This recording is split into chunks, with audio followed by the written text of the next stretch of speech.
আসলে ভারতবর্ষে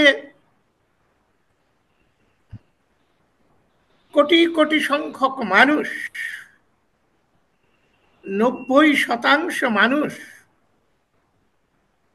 তারা হিন্দু ধর্মের দ্বারা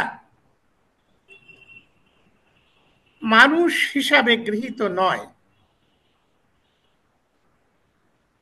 যে কাস্ট সিস্টেমটা হিন্দু ধর্মের ব্যাকবোন,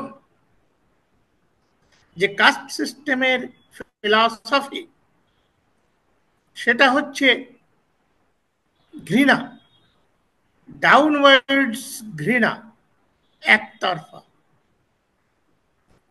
যত নিচের দিকে মানুষ যাবে তত বেশি ঘৃণিত হতে হতে প্রায় 30% লোক একেবারে অস্পৃশ্য, তাদের ছোঁয়া চলে না, তাদের সঙ্গে মেশামেশি চলে না, তাদের কোনো রকম অধিকার নেই। আসলে কাস্ট সিস্টেমটা ইজ এ প্রসেস অফ ডিহিউম্যানাইজেশন। মানুষকে, হোমোসেপিয়ান্সকে অনেকগুলো স্পিসিসে ভাগ করে ফেলা হয়েছে এবং তাদের ডিহিউম্যানাইজ করে ফেলা হয়েছে। যারা আনটাচেবল প্রায় 30%, তারা নন হিউম্যান বিইং।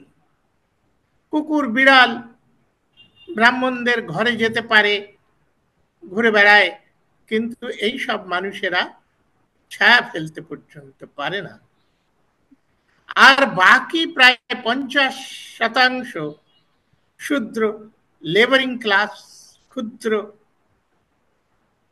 তারা নন হিউম্যান বিইং ঠিক বলা যাবে না, তারা সাব হিউম্যান। কারণ নাপিত তো চুল কাটবে, তো তো বামুনের মাথাটা না ধরলে তো চুল কাটতে পারবে না, এরকম। এই সমস্ত বৃত্তির মানুষেরা সাব হিউম্যান।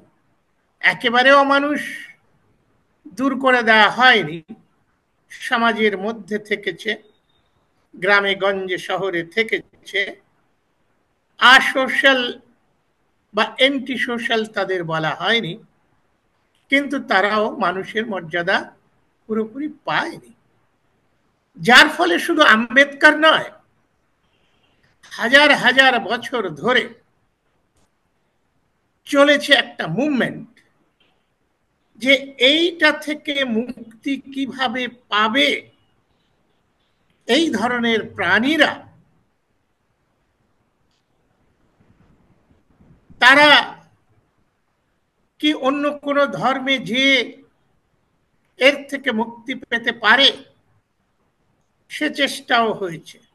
সেই জন্য স্বামী বিবেকানন্দ খুব আক্ষেপ করে ব্রাহ্মণদের গালাগাল দিয়েছেন যে ওরা তোরা তোরা একবার ভেবে দেখ,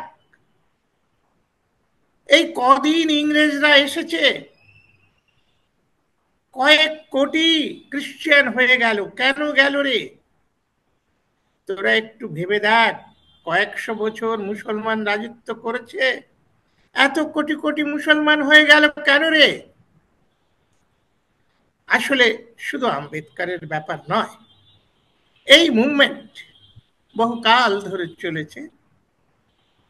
ভেতর থেকে নতুন ধর্ম, নতুন পথ, নতুন জীবনযাত্রা পাবার চেষ্টা করেছে মানুষ।